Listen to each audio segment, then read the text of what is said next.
Hey guys, welcome to part two.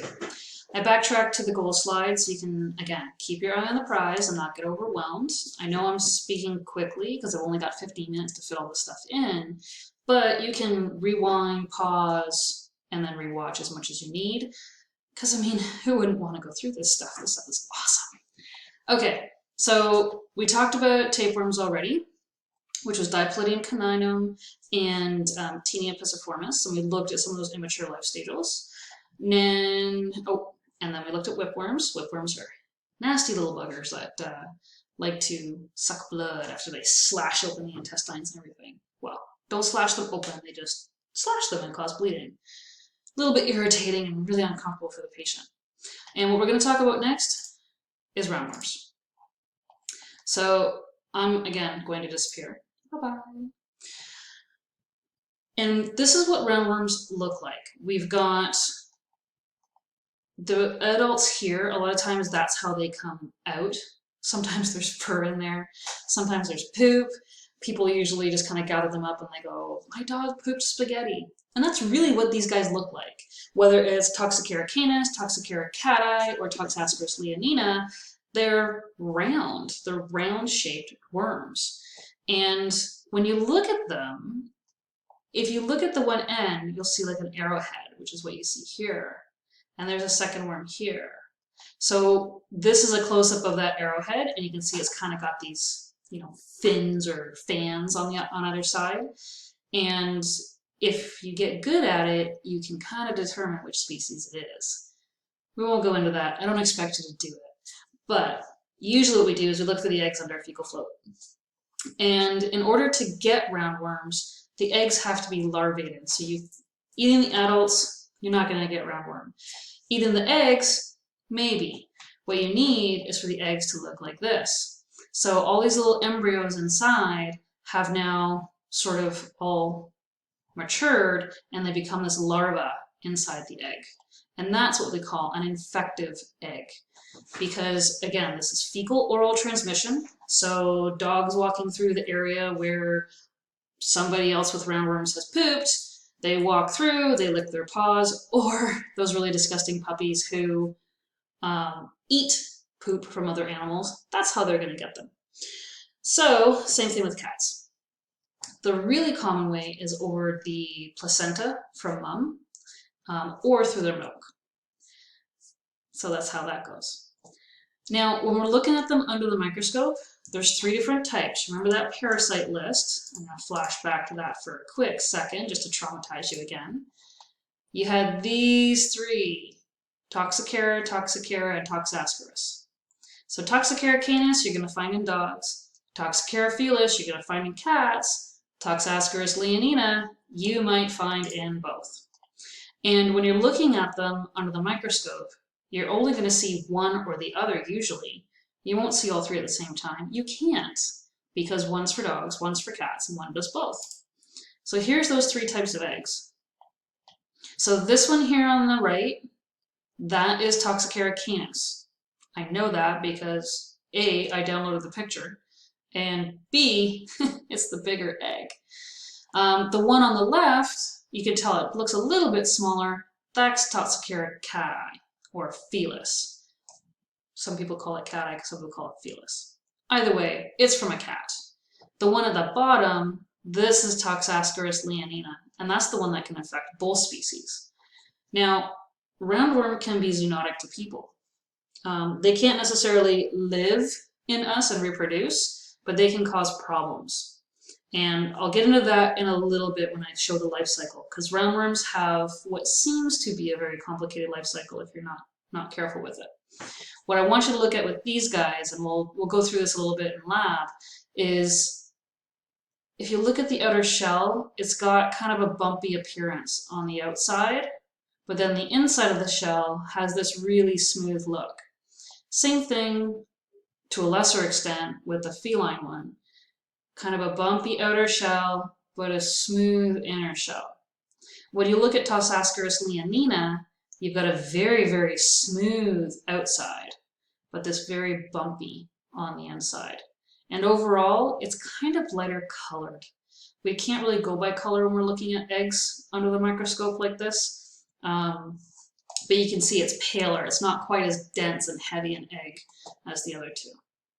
Okay, I'm gonna blow your mind with a little bit of life cycle here. So we're back to our poor dog. So far this dog has had whipworm, it's had hookworm, and now it's got roundworm. She's so good. So roundworms, again, they live in the intestine just like the other parasites we've talked about so far. And those eggs are going to get passed in the feces. So the eggs will embryonate or larvate, like that picture I showed you before. And if they're ingested by an intermediate host, like a mouse, vole, rat, whatever, then they will live in there. They'll go to that next larval stage. If this was a cat and the cat then caught that mouse or vole, bam, your cat has roundworms. If the dog, however, goes through and is a puppy and eats all the poop with these larvated eggs in there, then those larvated eggs are going to affect that dog that ate that poop. So then we've got that basic fecal-oral transmission all the way around. Where the catch comes in, and this is why puppies are always dewormed for roundworms, where the catch comes in is that they can also cross the placenta, and the larvae can also cross into the mother's milk. So the majority of puppies are born with roundworms. If you deworm the dog and then you don't have any roundworms, you do the test, you see no more roundworms, but then the mother gets pregnant again, there can be immature larval stages in the muscles. And this is where roundworms are very sneaky. Some of them will live in the intestine. Some of them stay immature and they live in the muscles in the dog. Okay? Once that dog undergoes stress, and trust me, pregnancy is stressful on the body. So when the female dog gets pregnant, those larval stages, they will activate, so to speak, and they will move into the puppies across the placenta. So those larval roundworms are already in the puppies when they're born. And if they're not, they'll cross the milk and the puppies will ingest them when they nurse. So roundworms are pretty much inevitable, and we routinely deworm puppies for roundworms on a regular basis. And again, roundworms, they're going to cause diarrhea, they're going to cause a lot of, soft stool, bloating, that sort of thing. They can cause a lot of uncomfortable problems. And they're really, really common. Okay. So we've gone through tapes, we've gone through whips, we've gone through hooks, and now we've gone through rounds. Now I'm going to come back just to say hi. Hey. And we're going to talk about protozoa. So protozoa are not worms. They are still an endoparasite because they live inside the body, but they're not a worm. They're not like whipworms or roundworms or hookworms. They are a single-celled organism usually that lives in the intestine. And one of the more common ones we know as Coccidia. The species name is Isospora. Coccidia is kind of a blanket term, much the way roundworm is. And Isospora, when you look at it, look at the top picture here. Some people think they look like hard-boiled eggs. Some people think they look like avocados. Depends on whether or not you're vegan, I guess. I don't know. So either way, they've got this very distinct egg shape with a yolk in it. The catch is, these aren't eggs. Because they're a protozoa, they are considered an oocyst. And that's exactly how you spell it. O-O-C-Y-S-T,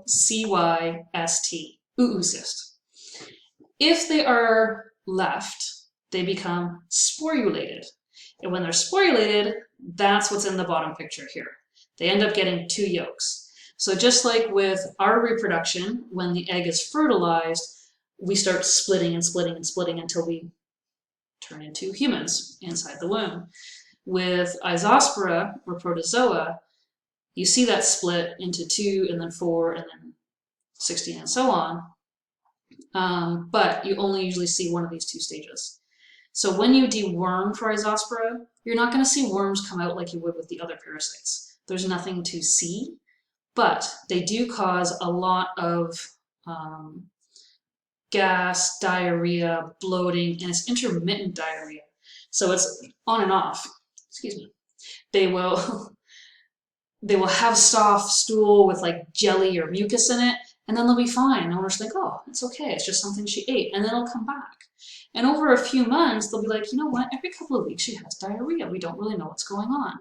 And it's possibly this. So checking a stool sample and then treating them because they need very specific medication to get rid of these. The other type of protozoa is Giardia, and this is where I'm going to go bye-bye. And Giardia is even smaller. It's even tougher to see. So where the eggs from the worms that we've talked about have sort of started out large and gotten smaller and smaller and smaller, these are downright tiny. So these little Giardia cysts are on the screen would be about yay big. They are so, so tiny. The adults, this is an adult here. And usually you would only see those if you're going to find them swimming, if you do a special test called a direct smear. So Giardia is really common, but really hard to find. And the main concern with Giardia is that it is zoonotic. If you go camping and you get those tablets that purify the water, or you get those filters that filter the water, 9 times out of 10, their main goal is to get rid of Giardia. If you ever do any hiking or anything, you might have heard this as trekker's trots or beaver fever, and it can cause severe dehydration, diarrhea, cramping, bloating, all kinds of nasty stuff in humans. So you want to be very careful on anybody who's got Giardia in their house, especially if they've got young kids or anybody who's immunocompromised. They can be in big trouble. Fortunately, it's pretty easily treated. So we've got different medications for that as well. And usually what we're going to do is we're not going to use a typical dewormer for either one of these guys. We will use sulfadimethoxine for Rhizospora. And for Giardia, we'll either use fenbendazole or metronidazole. And I can put those spellings up for you on DC Connect, but they may also be found probably in your textbook when you're looking at those. Okay, so one last worm to deal with, and that is heartworm. So heartworm I've left to the end because it's a little bit different. Yes, it's a worm, but it doesn't live in the intestines. Every single parasite we've talked to, or we don't talk to parasites, I'm not that crazy. Every single parasite we've talked about until now has lived in the intestine. Heartworms don't. They live in the bloodstream. They live in specifically the vessels and the chambers of the heart. And they will obstruct the flow of blood. Anything that disrupts that flow of blood or obstructs the flow of blood will cause congestive heart failure eventually. And that's what this does. So it's really insidious. People will be like, I don't see a problem. Well, you won't. It's just after 4 or 5 years after infection, your dog comes down with heart disease and you don't know that it's had heartworm unless you've been testing. You can see them on a blood smear. So that's what this picture is, the blood smear. And that's a microfilaria. That's a heartworm larva right there that they happen to find on the blood smear. That's pretty rare. There's lots of preventives for heartworm, but be careful. Those preventives, what they're doing is they're killing any of the heartworm larvae that's been infected in the past month. So when you give a preventive medication like Interceptor or Sentinel or NexGard or anything on June 1st, what you're actually doing is killing any heartworm larvae that they've been infected with in the month of May. So are we preventing heartworm? Yes, but we're preventing adult heartworm. We're not putting a shield around the patient that they're not going to get infected. We're just making sure that those larvae never actually end up getting to adulthood. The treatment is expensive and it's dangerous because imagine killing worms in the heart. It's a whole lot easier to prevent than it is to treat. So that's the best way to do it. And the life cycle will be in your text. See you on the next slide.